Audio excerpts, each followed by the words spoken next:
What if an entire economic system wasn't just built on profit, but on something deeper, like faith and a genuine commitment to fairness? Well, today we're diving into Islamic economics. It's a framework that completely flips the script on what finance is all about, aiming for justice and a real sense of well-being for everyone. All right, so here's our game plan. First up, we're going to get a really clear idea of what Islamic economics actually is. Then we'll dig into the core principles and the big picture goals that drive it. After that, we'll explore what makes it so different from what we're used to. And finally, we'll get real about the challenges it faces today. So first things first, what exactly is Islamic economics? Let's peel back the layers and get to the heart of it, because as you're about to see, this is about so much more than just making money. Let me ask you something. When you hear the word economics, what pops into your head? For most of us, I bet it's stuff like money, stock markets, and just maximizing profit, right? But what if a system was designed with a totally different endgame in mind?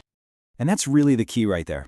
Islamic economics is a system where the values and principles of the Islamic faith aren't just an afterthought. They actively shape every single economic choice and action.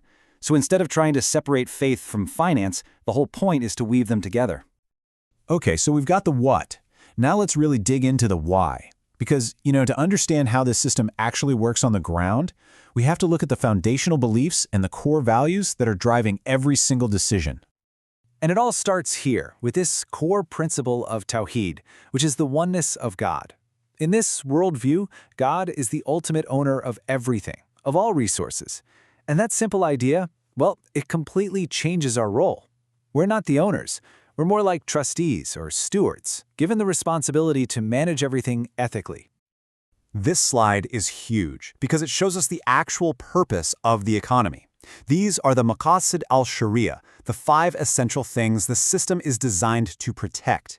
And look at the order here. Protecting wealth is important, for sure, but it comes after protecting faith, life, our minds, and our families. That, right there, that's a total shift in how you think about what an economy is even for. So, if maximizing profit isn't the ultimate goal, then what is? Well, it's this beautiful, big idea called falah. You could translate it as true success, but it's so much bigger than just material wealth. It's about your spiritual health, your social connections, your economic well-being, the whole shebang, really. It's a truly holistic vision of what it means to prosper. So when you connect all the dots, you see the goal isn't just profit. It's about achieving that deep, comprehensive success, that falah, by making sure there's economic justice for everybody. The final aim is to build what's called al-hayat tayyibah, which just means a genuinely good and prosperous life for the entire community. All right, so this brings us to our third part, and this is where things get really interesting. What makes this system so unique in practice? Well, the key difference, and it's a game changer, isn't just in the specific rules, but in the entire philosophy behind how you even approach economics. This slide lays it out perfectly. On the one hand, conventional economics is positive. It basically just describes what is happening and focuses on efficiency. But Islamic economics is normative. It takes a stand and asks what should be happening. It's about building an economy with a conscience, based not just on facts, but on deep ethical values like justice and social welfare. So, if you had to boil it down, what's the secret sauce here? Well, first, it's guided by sacred texts. Second, it always puts the well-being of the community ahead of pure individual gain. And third, it refuses to separate our material lives from our spiritual lives. It sees them as completely connected. Okay, but let's be real for a second. It's one thing to have a beautiful blueprint, but it's another thing entirely to actually build the house, right? So in our last section, let's talk about the real-world hurdles this economic system faces as it tries to build a better future. The first major hurdle is really an expertise gap. There just aren't enough people who are masters of two very different worlds, the incredible complexity of modern global finance and the deep principles of Islamic law. And you absolutely need both to make the system really work. Next up, you've got a bit of a David and Goliath problem. This is an alternative system trying to exist in a world that is overwhelmingly dominated by conventional capitalism. That creates massive pressure, and it's tough for a value-based system to carve out its own space and really thrive. And the last big challenge, it really comes down to you and me. At the end of the day, an economy is just people. And if people don't understand it or don't really buy into its principles, it's just never going to take off. There's a huge need for education to help people see what it's all about.